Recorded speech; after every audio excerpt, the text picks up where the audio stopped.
তিসের দাম 800, 900, 1000 টাকা বলতে। এই যে পাট বেচতেছি 3500, 3600, 3700, এতে বেচে আসলে আমাকে কোনো পাট বুনইয়া কোনো লাভ হইতেছে না, আরো বরং লস হইতেছে। পাটের খরচ অনুযায়ী যে দাম কিষানেরটা উৎপীড়নে ভাই গৃহস্থ রাজশাহী চলে যাবে।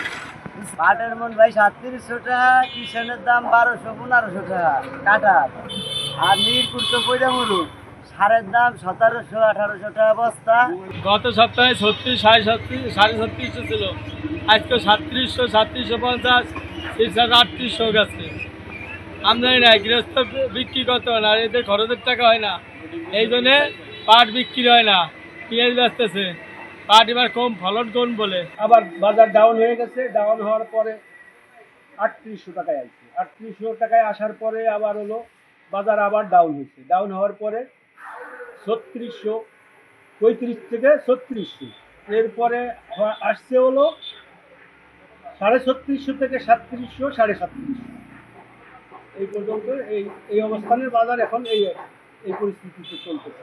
এবারে আবহাওয়াটা অনুকূলে থাকায় পাটের ফলন আলহামদুলিল্লাহ ভালো হয়েছে। কৃষকরা এখন পাট কাটা জাগ দেওয়ায় ব্যস্ত, সময় কাটাচ্ছে। আমাদের একটা সমস্যা থাকে, জায়গার একটা সমস্যা থাকে, পানির সমস্যা। এবার একটা হেভি রেইনফল হয়েছে এবং এখন একটা বৃষ্টির সম্ভাবনা আছে, যার ফলে এবার সেই জাগের পানির যে সমস্যা সেটা এবার কম। আমাদের কৃষকরা ভালো ফলন পেয়েছে, তারা পরিশ্রম করছে। তো এখন যেটা হয়েছে যে মাঠ পর্যায়ে যেহেতু আপনার লেবারের দাম বেড়ে গিয়েছে, যার ফলে এবার পাটের উৎপাদন খরচ কৃষকদের কিছুটা বেশি করেছে।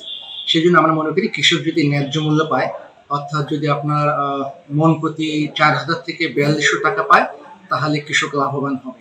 মাঠে এবার অবশ্য শুরুতে দাম ভালো পাচ্ছে কৃষকরা, এবং আমরা আশা করছি যে এই দামটা হয়তো আরো বৃদ্ধি পাবে। এই পর্যন্ত আমাদের প্রায় 60% জমির পাট কাটা হয়েছে। পাটের ফলন ভালো, এবং আমরা এবার দেখেছি যে আমাদের আঁশের গুণগত মান আমরা ভালো পাচ্ছি।